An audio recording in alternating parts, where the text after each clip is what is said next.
ชีวิตของเราสิ่งที่สำคัญที่สุดได้แก่จิตเป็นสิ่งที่สำคัญเหนือกว่าสิ่งอื่นๆทำไมจิตจึงมีบทบาทต่อชีวิตของเราผู้ที่ปฏิบัติธรรมจึงให้ความสำคัญของจิตเพราะจิตมันไปรับรู้สารพัดการรับรู้แล้วก็ไปยึดติดสิ่งที่มารู้สารพัดการรับรู้แล้วก็ละไม่ได้สลัดไม่ได้จึงเกิดผลส่งผลเป็นทุกข์เกิดผลส่งผลทำให้เศร้าโศกเสียใจทำให้เกิดคำว่าจิตไม่มีพลังพวกเราทั้งหลาย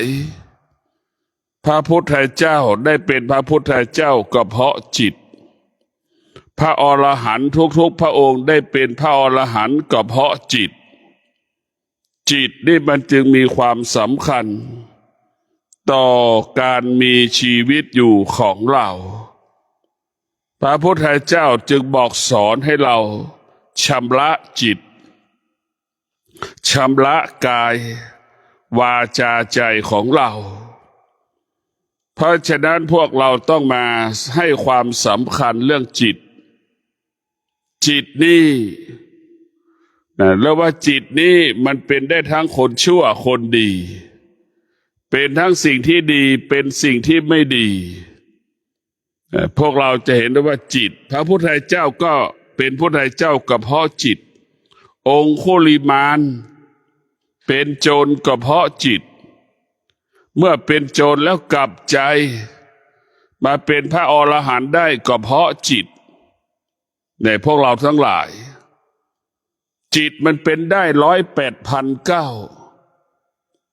เพราะจิตนั้น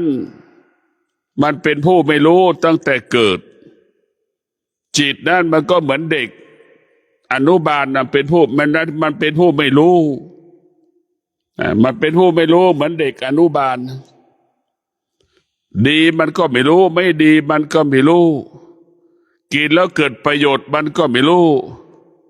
กินแล้วเป็นโทษเป็นภัยต่อชีวิตมันก็ไม่รู้สภาพจิตเดิมเราเหมือนเด็กอนุบาลมันรู้เฉย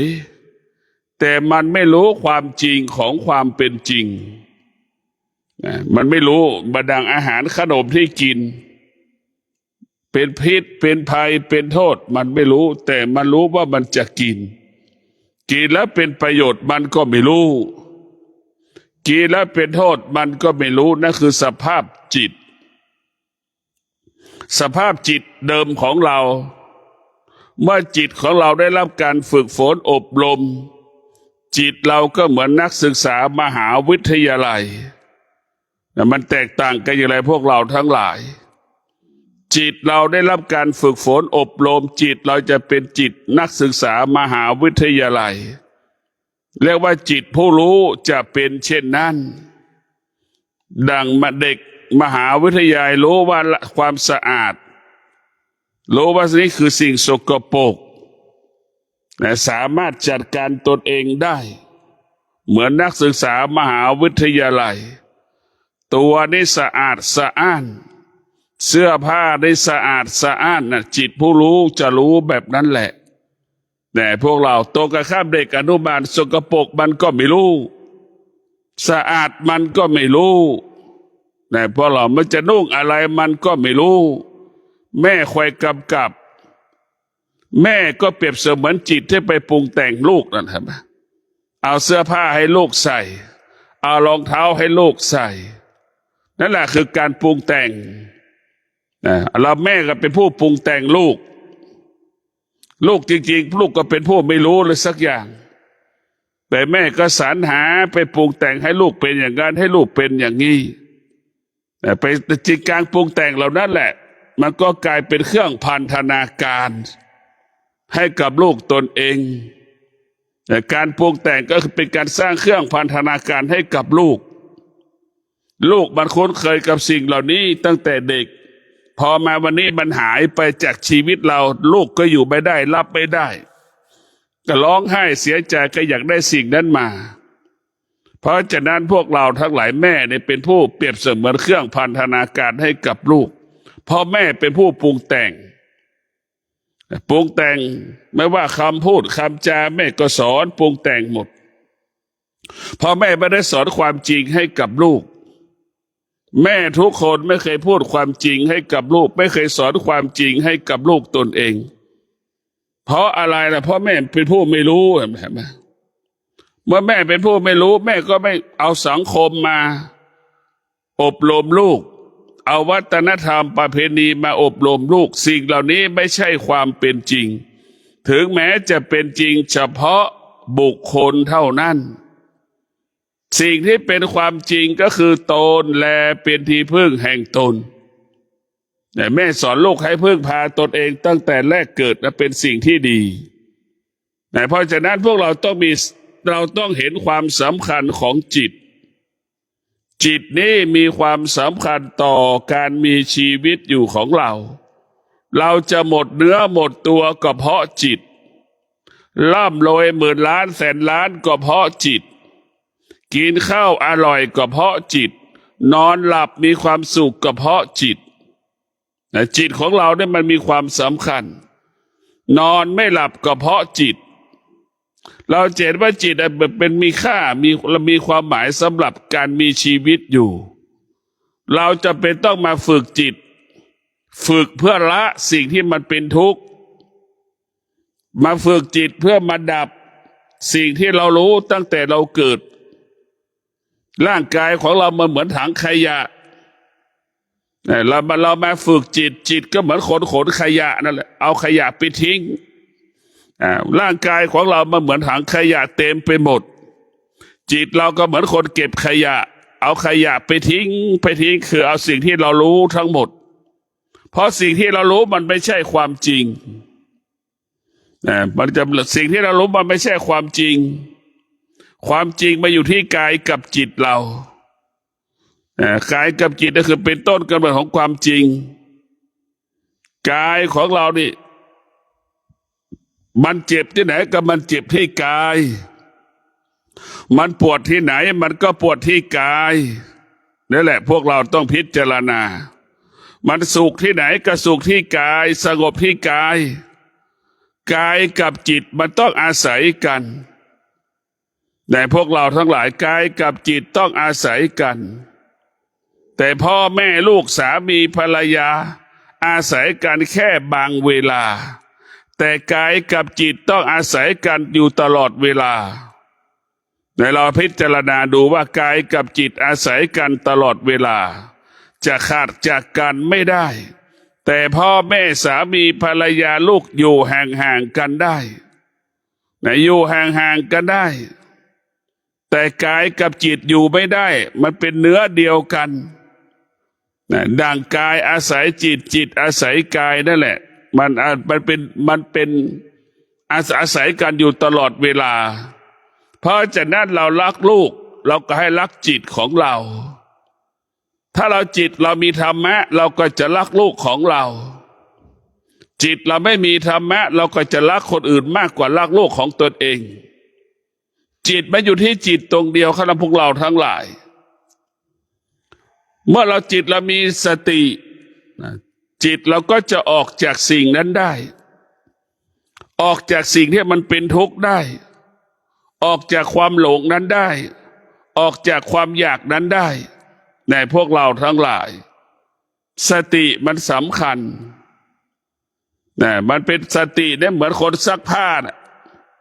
จิตเรามันเปื้อนก็เหมือนผ้าที่มันเปื้อนนั่นแหละสติจึงจะเป็นผู้ชำระจิตเห็นว่าจิตเราเหมือนเสื้อผ้าที่มันเปื้อนจิตเราเหมือนถ้วยอาหารที่เรากินมันเปื้อนนั่นแหละเราต้องอาศัยสติเป็นผู้ชำระล้างถ้วยตัวนั้นเหมือนคนใช้ไม่ใช่ต้องล้างถ้วยให้สะอาด แต่พวกเราต้องพิจารณาดูชีวิตเรามันไม่มีอะไรแน่นอนมันอยู่ภายใต้การเปลี่ยนแปลงตลอดเวลาแต่ขณะที่มันเปลี่ยนแปลงถ้าเราฝึกจิตแล้วก็จะเป็นจิตผู้รู้เมื่อจิตเราเป็นจิตผู้รู้แล้วพวกเราทั้งหลาย มันก็จะรู้แต่คำว่าธรรมะรู้แต่คำว่าธรรมะคือรู้เรื่องความอดทนรู้เรื่องวิริยะภาคเพียรรู้เรื่องวางเรื่องปล่อยเรื่องวางเรื่องละเพื่อจะปลดเปลื้อง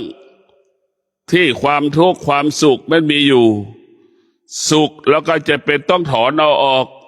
ทุกข์แล้วก็จะเป็นถอนเอาออกมันไม่ดีสักอย่างสุขก็ไม่ดีทุกข์ก็ไม่ดีที่เรามาภาวนาก็เพื่อมาให้มันสงบรู้ปราศจากสุขกับทุกข์สงบรู้ปราศจากสุขกับทุกข์เพราะสงบมันยิ่งใหญ่ที่สุดยิ่งใหญ่กว่าสุขเป็นหมื่นเท่าสุขที่มันสุขทุกวันนี้มันเป็นสุขด้วยวัตถุสิ่งของสุขด้วยบุคคลอาคารสถานที่แต่สุขที่แท้จริงคือสุขคือความสงบแต่มนุษย์จำนวนมากยังไปไม่ถึงซึ่งความสงบของจิตซึ่งความสงบของกายที่แท้จริงเพราะฉะนั้นเราต้องมีสติสัจจะวิริยะขันติรุนแรงไม่รุนแรงเราจะไม่พบความสงบเลาะแหละเราไม่พบความสงบทุกวันนี้เราเลาะแหละกำลังความอดทนก็ไม่มีกำลังวิริยะภาคเพียรก็ไม่มีแล้วมันจะประสบความสำเร็จได้อย่างไรแล้วเรากำลังอดความอดทนมันไม่มีกำลังวิริยะมันไม่มีมันก็เกิดอาการสำแดงอาการร้อนก็มีเหตุมีผลไม่อยากทำงานหนาวก็มีเหตุมีผลไม่อยากทำงานฝนตกก็มีเหตุมีผลไม่อยากทำงานมีข้ออ้างตลอดเวลานี่แหละพวกเราต้องพิจารณาเราต้องสู้ฝนจะตกเราก็ต้องปฏิบัติเราจะต้องเป็นเช่นนั้นฤดูร้อนเราก็ต้องปฏิบัติฤดูหนาวเราก็ต้องปฏิบัติเหมือนเราให้สัจจะว่าข้าพเจ้าจะเดินจงกรมจะนั่ง30 นาทีจะพัก30 นาทีแล้วจะเดินจงกรม30 นาทีทั้งวันเราทำแบบนี้เลยแต่จะต้องสอนกันแบบนี้นั่ง30 นาทีพักผ่อน30 นาทีเดินจงกรม30 นาทีเราจะพิจารณาจะทั้งวันนี่คือเรามีสัจจะเราจะต้องทำให้เราให้สัจจะนั่นแหละคือเป็นเครื่องอบรมจิตสัจจะนั่นเป็นเครื่องฝึกจิตเมื่อเราทำตามสัจจะนั่นคือเป็นการฝึกจิตอย่างหนึ่งถ้าเราไม่ทำเองแล้วใครจะทำเพราะฉะนั้นเราจะมานั่งรอกินข้าวแล้วก็เรียกว่ากินข้าวเลี้ยงกิเลสมากกว่าได้ทำและโดยเฉพาะผู้ปฏิบัติธรรมแล้วก็ต้องพิจารณาธรรมวันนี้กินข้าวเลี้ยงกิเลสกับกินข้าวแล้วได้ทำแม้อันไหนมากที่สุดเพราะฉะนั้นผู้ปฏิบัติธรรมต้องพิจารณาเรื่องนี้กินข้าวเนี่ยเลี้ยงกิเลสหรือกินข้าวเพื่อเลี้ยงธรรมะเกิดขึ้นในใจกี่อย่างคิดได้กี่ข้อนี่เราต้องรู้ได้ตัวเราเองไม่ใช่รู้จากเราบรรยายธรรมนี่ไม่ได้รู้จากการบรรยายธรรมมันก็เหมือนเรารู้สินค้าซื้อของในซูเปอร์มาร์เก็ตนั่นแหละเราต้องรู้ได้ตัวเราเองเหมือนชาวนารู้ได้จิตเหมือนชาวนาปลูกข้าวนั่นแหละรู้ได้จิตเหมือนชาวนาปลูกข้าวเตรียมเม็ดข้าวไว้ตั้งแต่ปีนี้จะไปถึงปีหน้าเห็นไหมเตรียมเม็ดข้าวไว้ก่อนแล้วพันธุ์ข้าวไว้ก่อนแล้วนี่แหละคือชาวนาเรารู้ได้จิตเหมือนชาวนาปลูกข้าวแต่ถ้าเรารู้ด้วยปากเรารู้ด้วยตารู้ด้วยหูก็เหมือนเราซื้อของเซเว่นกินรู้ได้ปากเราไม่เห็นเลยว่าต้นที่เราต้นข้าวยังไม่รู้จักเลยก็มีเด็กนักศึกษานักเรียนเนี่ยจำนวน 90% ไม่รู้จักคำว่าต้นข้าวกินข้าวมาทั้งชีวิตยังไม่รู้จักต้นข้าวเนี่ยอันนี้แหละชีวิตเราง่ายๆที่สุดมันรู้แต่มันไม่เห็นมันไม่เห็นอยู่ก็ยังไม่รู้ทุกวันก็เป็นเช่นนี้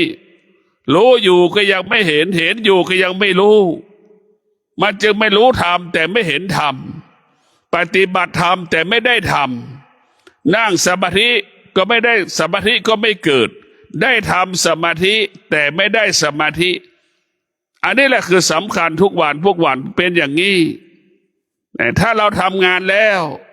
เหมือนชาวสวนเนี่ยไปปลูกมะเขือไปปลูกถั่วปลูกพริกเนี่ยได้ทำแล้วว่าเรานั่งสมาธิเราได้สมาธิเหมือนชาวสวนปลูกพริก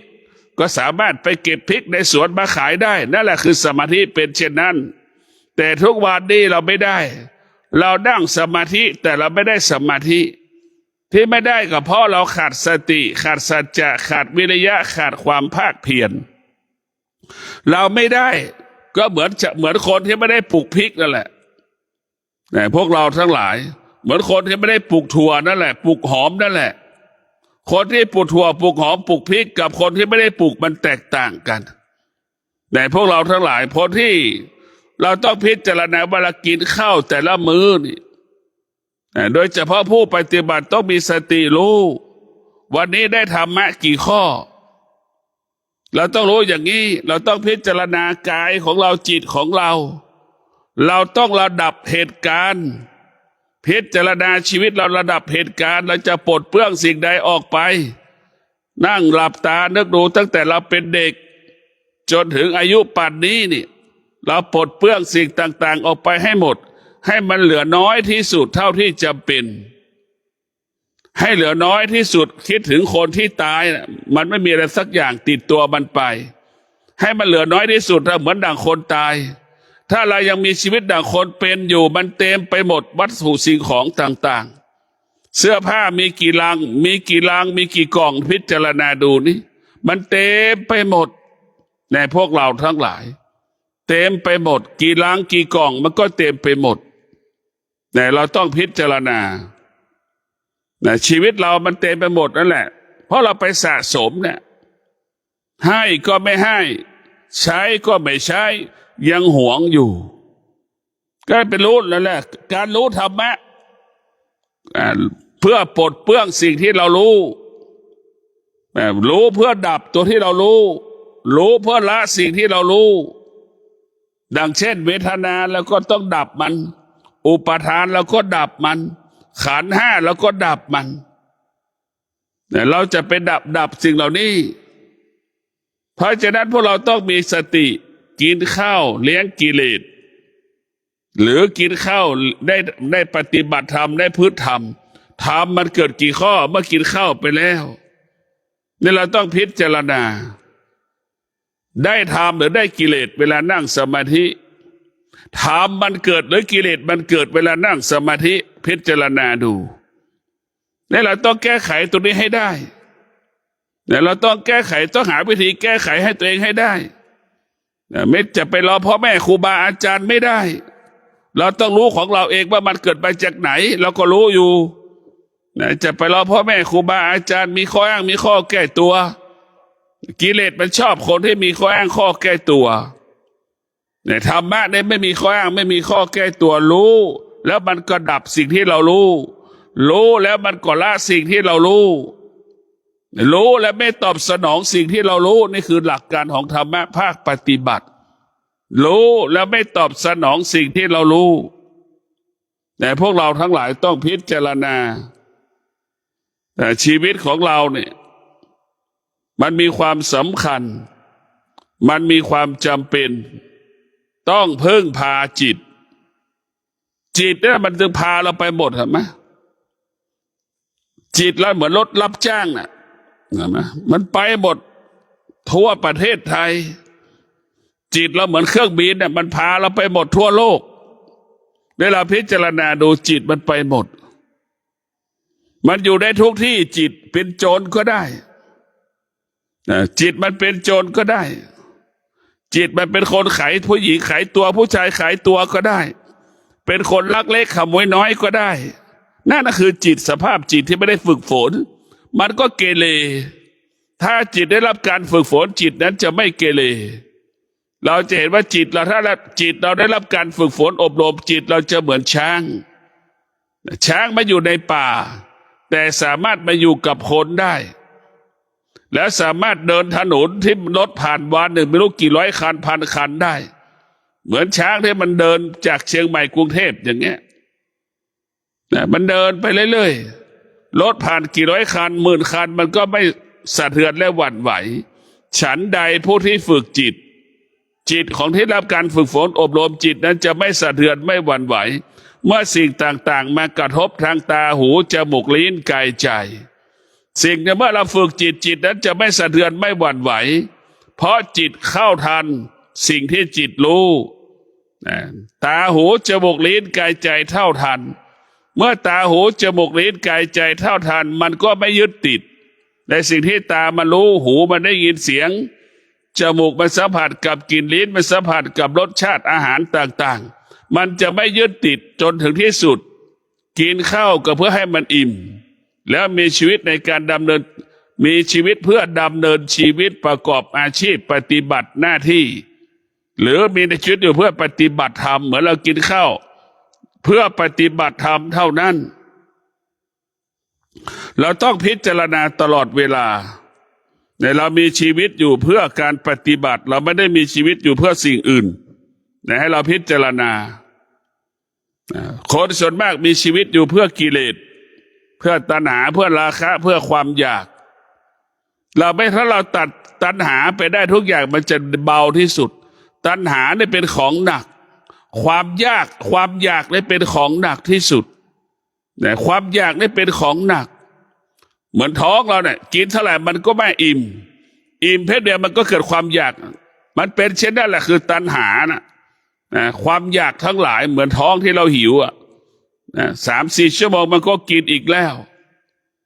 มันเกิดขึ้นตลอดเวลาระดับความอยากได้เหมือนเรามาปฏิบัติธรรมมากินข้าว1 มื้ออย่างเงี้ยเราก็ดับความอยากเราได้บังคับมันได้แต่เราต้องฝึกมันเหมือนคนกินเจนะมันก็ฝึกพยายามกินเจใหม่ๆมันก็กินไม่ได้พอระยะหนึ่งมันฝึกข้าวมันก็กินเจได้พอมันจะมากินหมูกินไก่มันกินไม่ได้นะคือการฝึกเป็นอย่างนั้นแหละพวกเราเราต้องพิจารณาต้องให้จิตมันได้รับการฝึกฝนอบรมตลอดเวลาจิตของเราเนี่ยมันจะมีค่าเมื่อจิตมันมีค่าก็อยู่ที่จิตมีสติเหล็กเศษเหล็กจะมีค่าก็เมื่อช่างตีเหล็กเอาเหล็กแล้วมาตีเป็นมีดแล้วก็จะมีค่ามีราคาขึ้นมาทันทีจิตเราได้รับการฝึกฝนอบรมเพิ่งพาสติอาศัยสติจิตเราก็มีค่าดั่งเศษเหล็กในพวกเราทั้งหลายเราจะมีค่าอยู่ที่ธรรมะทั้งสิ้นพ่อแม่จะมีค่าอยู่ที่ธรรมะลูกมีค่าอยู่ที่ธรรมะสามีภรรยามีค่าอยู่ที่ธรรมะธรรมะเท่านั้นจะทำให้คนเป็นคนธรรมะเท่านั้นจะทำให้คนอยู่เหนือคนการที่เราต้อนรับกันเพราะเราต้อนรับกันด้วยธรรมะ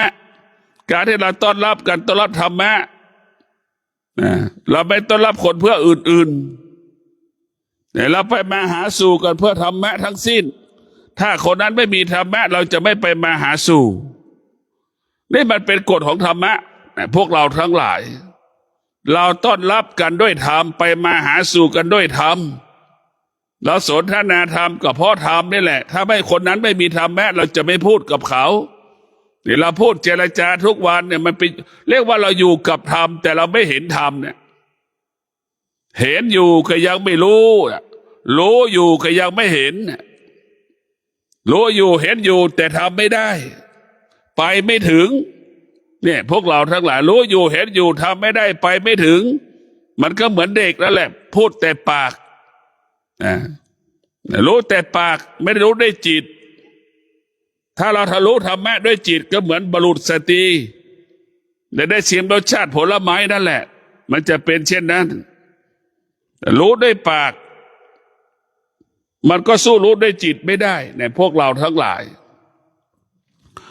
รู้ด้วยจิตได้เป็นสิ่งสำคัญมันลึกมากกว่ารู้ด้วยปากก็แค่พูดกันมาสืบกันมา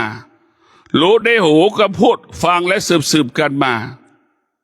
รู้ด้วยตาก็คือเห็นแล้วก็เป็นตัวหนังสือสืบกันมาเพราะมันยังไม่ละเอียดนะพวกเรา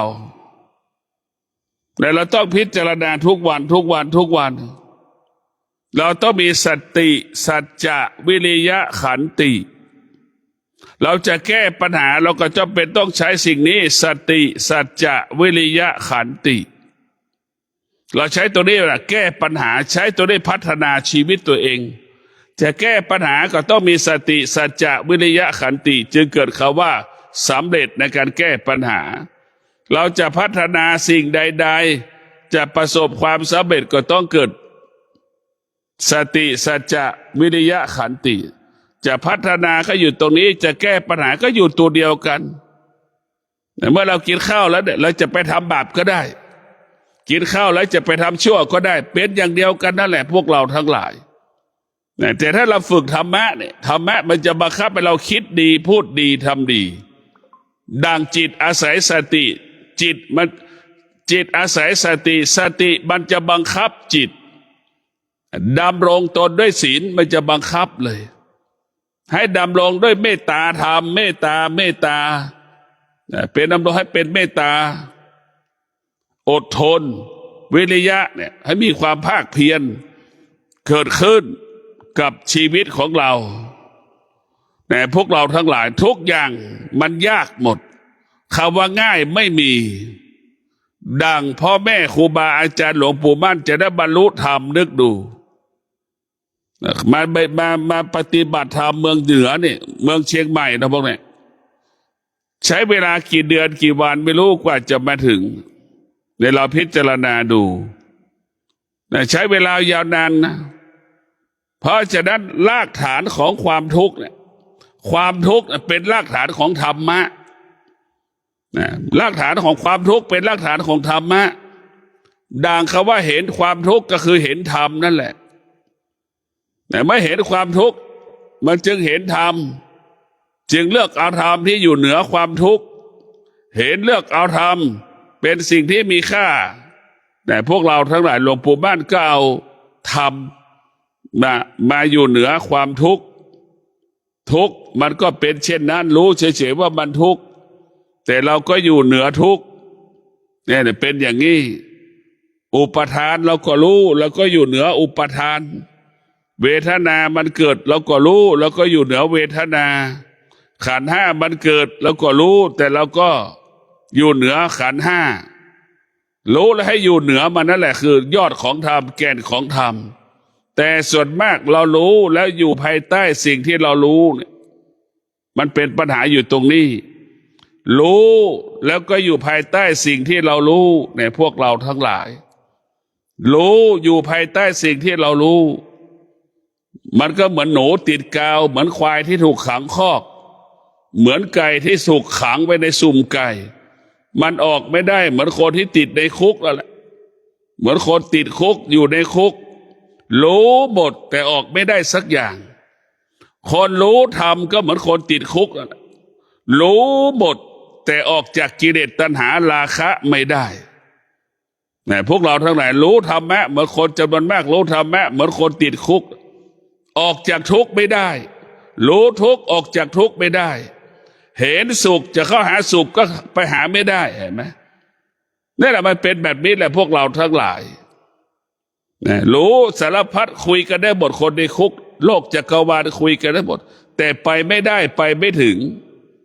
ดังเรารู้ธรรมเราเข้าไม่ถึงธรรมเนี่ยรู้ธรรมก็เหมือนคนในทุกในคุกคุยกันนั่นแหละแต่มันไม่ออกคุกไม่ได้มันก็อยู่ในคุกคุยกันในคุกแหละนรกสวรรค์ประเทศต่างๆในโลกมันไปตรงนั้นมาตรงนี้มามันก็คุยได้ก็คุยแต่พวกเราทั้งหลายรู้แต่เข้าไม่ถึงตัวรู้เหมือนคนติดคุกพูดคุยกันได้หมดแต่ไปไม่ได้ไปไม่ถึงแต่พวกเราต้องพิจารณาว่าชีวิตของเรานั้นต้องอยู่กับธรรมะเท่านั้นจะทำให้ชีวิตเรานั้นเกิดคำว่าสงบเป้าหมายของธรรมะก็คือสงบในพวกเราไม่มีเรื่องอื่นเรื่องความสงบเท่านั้นเราเรื่องความสงบตลอดเวลาเรียกว่ากายสงบนั่นแหละคือแก่นแห่งธรรม วาจาสงบนั่นคือแก่นของธรรมใจสงบนั่นคือแก่นของธรรมทั้งสามอย่างรวมกันแล้วมันจะเกิดคำว่าแก้วอรัตนะเกิดขึ้นแล้วนะพวกเรามันจะใสนะกายสงบวาจาสงบใจสงบมันจะเป็นแก้วใสดังน้ำตู้เย็นใสอย่างน้ำที่เราดื่มนั่นแหละพวกเราทั้งหลายจะเป็นแบบจิตเราจะเป็นแบบนั้นแหละทุกวันนี้จิตเราขุ่นมัวเหมือนน้ำกาแฟจิตเราขุ่นเหมือนน้ำแกงนะพวกเราทั้งหลายจิตเราขุ่นเหมือนน้ำแกงที่เรากินแกงทุกวันจิตเราขุ่นอย่างนั้นแหละจิตถ้าจิตเราใสสะอาดเหมือนน้ำดื่มนั่นแหละเสียนั่นคือสุดยอดเราคิดถึงเรากินน้ำนี่เราดื่มน้ำดื่มเนี่ยเราไม่ต้องสงสัยเห็นไหมดื่มแล้วรู้สึกดีใจดื่มได้ไม่ต้องคาใจผู้เห็นธรรมบรรลุธรรมก็ไม่ต้องมีเหตุผลใดๆทั้งสิ้นเหมือนคนดื่มน้ำดื่มไม่ต้องมีเหตุผลสงสัยน้ำดื่มเพราะเรารู้แล้วว่าน้ำมันสะอาดรู้ว่าน้ำมันสะอาดเช่นเดียวกันผู้รู้ธรรมก็ไม่สงสัยสิ่งที่รู้สิ่งที่เห็นเพราะนั้นความว่ารู้กายสงบวาจาสงบใจสงบนี่เหมือนน้ำที่เราดื่มมันใสสะอาดนิ่งแบบนั้นแหละแล้วเวลาเราจะรู้อะไรแล้วมันก็ไม่มีเหตุผลกับสิ่งที่เรารู้เพราะเรารู้ความจริงมันจะไม่สงสัยสิ่งที่เรารู้ไม่จริงมันจะสงสัยรู้ไม่จริงมันจะสงสัยถ้าเรารู้ความจริงมันจะไม่ต้องสงสัยเหมือนไฟที่มันร้อนมันจะไม่สงสัยเพราะมันร้อนน้ำที่มันเย็นเนี่ยมันก็ไม่สงสัยมันจะไม่จับมันจะไม่อยู่ใกล้ขอบไฟที่มันร้อนอันนี้แหละพวกเราทั้งหลายถ้ามันรู้จริงมันก็ละความจริงรู้จริงมันก็อยู่เหนือความจริงพวกเราทั้งหลายรู้ความจริงละความจริงหมดแม้กระทั่งธรรมเราก็ต้องละรู้ธรรมก็ละธรรมไม่ใช่ไปสะสมธรรมะเป็นข้อดังเราสะสมเสื้อผ้าเป็นเป็น4-5 ลังเป็น3 ลัง4 ลัง5 ลังยังไม่พอมีกล่องกระดาษอีกกล่องกระดาษยังไม่พอจะมีถุงแขวนเสื้อไว้อีกยังมีพลาสติกหุ้มเสื้อไว้อีกนี่เราต้องพิจารณาชีวิตของเรานั้นมันอยู่ด้วยธรรมเนี่ยมันก็จะรู้แต่ธรรมเหมือนเราเดินจากเชียงใหม่มาลำพูนอย่างเงี้ยนั่นแหละเราปฏิบัติธรรมมันก็ค่อยสะสมความอดทนสะสมความอดทนสะสมความอดทนพวกเราทั้งหลายเราพิจารณาดูเราปฏิบัติธรรมก็เหมือนเราเดินทาง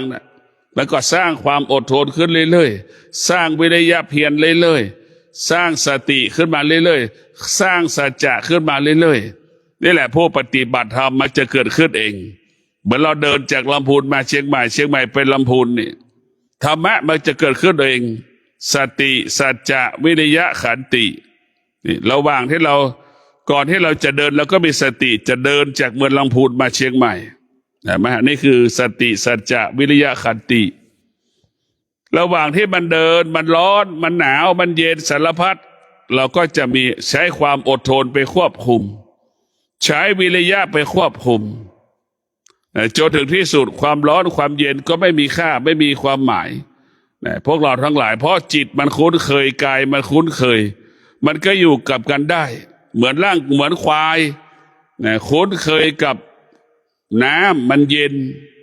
เหมือนงัวมันคุ้นเคยกับความร้อนพวกเราทั้งหลายจิตเราจะต้องฝึกให้เป็นอย่างนั้นร้อนเราก็อยู่ได้หนาวก็อยู่ได้ไม่เกิดอาการไม่สำแดงอาการเห็นไหมเราไม่ได้ฝึกจิตก็เหมือนควายมันออกอาการร้อนมันก็ไปหาหนองน้ำนอนเกิดอาการออกอาการฝนมันตกมันก็ออกอาการเหมือนงัวออกอาการสำแดงอาการแต่พวกเราพิจารณาดูจิตที่มันมีธรรมะมันจะไม่ออกอาการไม่สำแดงอาการจิตเราไม่มีธรรมะเลยจะออกอาการสำแดงอาการอยู่ตลอดเวลาให้เราได้พิจารณาดังสามีเข้าใจภรรยาเข้าใจสามีมันก็ไม่มีเหตุผลใดๆทั้งสิ้น ไม่มีเหตุผลแต่พวกเราทั้งหลายไอ้ตัวความโลภเนี่ยทำให้เราหลงเมื่อเราหลงและเป็นทุกข์โลภก็ส่วนหนึ่งความโลภก็เหมือนแบบเสมือนความอยากที่เราหิวข้าวนั่นแหละพวกเราทั้งหลายความโลภมันก็เปรียบเสมือนเราหิวข้าวลักษณะของคนหิวข้าวคนไม่ได้กินข้าวมาสักมื้อเที่ยงก็ไม่ได้กินมื้อเช้าก็ไม่ได้กินอย่างเงี้ยลักษณะความอยากมันเป็นลักษณะนั่นแหละแต่พวกเราทั้งหลายมันจะหลงมันจะรูปหลงจริงๆพอกินข้าวอิ่มแล้วเห็นไหมความอยากมันหายแล้วมันจบเลยนะตามันสว่างขึ้นมาทันทีจิตมันสว่างขึ้นมาทันทีพวกเราพิจารณาดูนี่เนี่ยพิจารณาดูเนี่ยรักกันหลงกันก็อยู่ตรงนี้แหละเกลียดกันก็อยู่ตรงนี้แหละนะหลงก็คือเป็นรักเขาหมดหลงก็เกลียดเขาหมดเห็นไหมชอบเขาหมดเกลียดเขาหมดมันเป็นทั้งบวกทั้งลบนะแต่ธรรมะพระพุทธเจ้ามันจะมีแต่บวกไม่มีคำว่าลบนะอดทนเนี่ยได้นี้ได้กลับได้วิริยะภาคเพียรได้กลับได้ไม่มีคำว่าเสียในพวกเราทั้งหลายนะธรรมะก็เกิดเมื่อเรามีความอดทนกิเลสก็ไม่สามารถเข้ามาถึงได้เมื่อเรามีความอดทนเห็นไหมมันได้หมดนะเราไม่มีคำว่าเสียธรรมะเนี่ยหมายความว่าเป็นของสากลที่สุดนะธรรมะเป็นของสากลนะเหมือนเราอยู่ในไปเข้า AI นั่นแหละ AI เนี่ยเหมือนมหาวิทยาลัยมันให้คำตอบเราเหมือนกันหมดแก่คนทั้งโลกนะมาให้คำตอบให้เป็นสากลที่สุดนะการศึกษาเนี่ยก็ยังมีสูงมีต่ำมหาวิทยาลัยนี้ชั้นหนึ่งของโลกกำหนดขึ้นเองแต่ AI เนี่ยมันให้ความสำคัญให้คำตอบเราได้เหมือนกันหมดนะให้คำตอบเราเสมอเหมือนกันหมดเรียกว่า AI เป็นมหาวิทยาลัยที่ดีที่สุดของโลกและเป็นมหาวิทยาลัยที่ดีที่สุดของโลกให้คำตอบเราให้ความเป็นธรรมกับเราไม่ลำเอียงกับไม่ลำเอียงเนี่ยเพราะจะได้ธรรมะของพระพุทธเจ้ากับเป็นเช่นนั้นแหละให้คำตอบกับชีวิตของเราเนี่ย AI ให้คำตอบกับความคิดของเราเนี่ยธรรมะให้คำตอบกับจิตนะแต่ AI ให้คำตอบกับความคิดเนี่ยพวกเราทั้งหลาย AI เป็นเรื่องของความคิดธรรมะเป็นเรื่องของจิตเนี่ยเป็นเรื่องของจิตอยู่ที่จิตตัวเดียวแต่ไม่มีเรื่องอื่นเพราะฉะนั้นเราต้องมีสติเนี่ยสติที่จะพัฒนาจิตให้จิตเราเป็นเด็กมหาวิทยาลัยเป็นอย่างนั้นแหละพวกเราทั้งหลายถ้าจิตเราเป็นจิตผู้รู้ก็เหมือนนักศึกษามหาลัยชื่อจังหวัดในประเทศไทยอ่านได้หมดทุกจังหวัดชื่ออำเภอในประเทศไทยอ่านได้หมดทุกอำเภอชื่อหมู่บ้านต่างๆตำบลต่างๆทั่วประเทศไทยอ่านได้หมดนั่นแหละจิตผู้รู้เป็นลักษณะแบบนั้นจิตของผู้ไม่รู้เขียนชื่อตัวเองก็ไม่ได้เขียนนามสกุลตัวเองก็ไม่ได้เห็นไหมพวกเราทั้งหลายเขียนชื่อจังหวัดตัวเองก็ไม่ได้อำเภอของตัวเองก็ไม่ได้ชื่อพ่อชื่อแม่ก็ไม่ได้นั่นคือจิตผู้ไม่รู้แต่ปากก็เป็นเช่นนั้นแหละรู้แต่ปากรู้แต่ปากก็เหมือนคนที่ไม่รู้หนังสือนั่นแหละส่วนมากเรารู้ทำแต่ปากก็เป็นดั่งที่เราคนอ่านหนังสือเขียนหนังสือไม่ออกนั่นแหละรู้แต่ยังไม่เห็นก็ยังไม่รู้ทั้งรู้ทั้งเห็นแต่ก็ทำไม่ได้ไปไม่ได้เนี่ยเราต้องมาพิจารณาอยู่เนี่ยถ้ารู้กันหมดแหละทั่วประเทศทุกคนรู้จักธรรมะนะแต่เข้าไม่ถึงธรรมะไม่สามารถเอาธรรมะมาครอบครองได้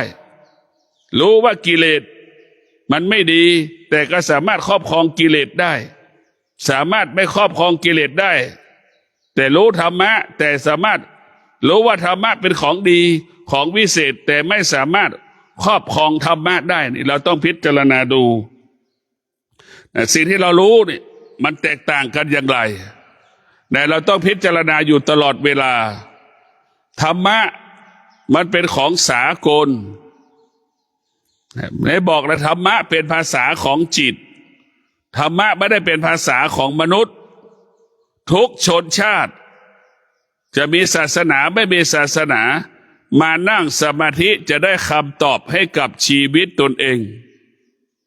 ชาติไหนก็แล้วแต่ขอให้มันนั่งสมาธิมันจะได้คำตอบตอนที่เรานั่งสมาธิสมาธิจะให้คำตอบกับชีวิตของเราให้เราเข้าใจว่าธรรมะคือการนั่งสมาธิให้คำตอบกับชีวิต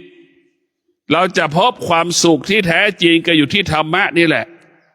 แต่ธรรมะเป็นของที่ให้คำตอบชีวิตเราจะเห็นสุขที่แท้จริงก็คือธรรมะเราจะเห็นทุกข์ที่แท้จริงก็คือธรรมะแต่พวกเราต้องพิจารณาสิ่งเหล่านี้เชื่อมันเป็นธรรมทั้งหมดมันไม่มีอะไรเป็นธรรมไม่มีมันเป็นธรรมอยากให้พวกเราได้พิจารณาคำสอนของพระพุทธเจ้าเนี่ยมันเป็นสิ่งที่มีค่ามากในพวกเราต้องพิจารณาทุกวันเราต้องใช้ขันสติวิริยะความอดทนเนี่ยเราถึงจะเข้าถึงธรรมถ้าอย่างนั้นเราเข้าไม่ถึงธรรมเนี่ยพวกเราเข้าไม่ถึงธรรมเมื่อเข้าไม่ถึงธรรมมันก็ไม่รู้ธรรมท้ายสุดเรารู้ธรรมเหมือนเด็กรู้ธรรมเหมือนเด็กหรือรู้ธรรมเหมือนคนที่ไม่รู้ตัวหนังสือนั่นแหละรู้แต่อำเภอนั้นอำเภอนี้ด้วยปากตัวเองรู้ว่าอเมริกาอย่างนั้นอย่างนี้รู้ด้วยปากแต่เราไม่รู้ด้วยจิตมันจะเกิดปัญหาเป็นปัญหาของเราในพวกเราทั้งหลายเราต้องพิจารณาชีวิตอยู่กับความเป็นจริงเท่านั้นชีวิตเราต้องอยู่กับความเป็นจริงเมื่อเราอยู่กับความเป็นจริงแล้วชีวิตเราก็สงบสุขความสงบสุขเป็นสิ่งที่เราต้องการและปรารถนามากที่สุดในพวกเราสิ่งที่เราต้องการมากที่สุดก็คือความสงบสุขไม่ใช่ความสุขนั้นเป็นของเน่าของเหม็นสงบสุขเป็นของหอมของเย็นสงบสุขเป็นของหอมของเย็นความสุขเป็นของร้อนให้เราเข้าใจเช่นนี้สงบสุขเปรียบเสมือนเป็นของหอมของเย็นความสุขของมนุษย์มันเป็นของร้อนให้เราเข้าใจสองคำว่าสงบสุขกับความสุขมันแตกต่างกันสุขเปรียบเสมือนของร้อนสงบสุขเปรียบเสมือนของที่มันเย็นเราต้องพิจารณาชีวิตของเราทุกวันชีวิตของเราไม่มีอะไรแน่นอนให้เราเข้าใจว่าชีวิตเราไม่มีอะไรแน่นอนถ้าเรามีสตินั่นคือแน่นอนที่สุดเรามีสัจจะแน่นอนที่สุดเรามีความอดทนแน่นอนที่สุดเรามีวิริยะภาคเพียรแน่นอนที่สุดเรียกว่าเรามีสติสัจจะวิริยะขันติเกิดคำว่าสำเร็จเกิดคำว่าสำเร็จเกิดคำว่าสำลิดผลเกิดคำว่าสมปรารถนาดังใจปรารถนาเกิดคำว่าจิตใจเบิกบานผ่องใสตลอดกาลเวลาขอเจริญพร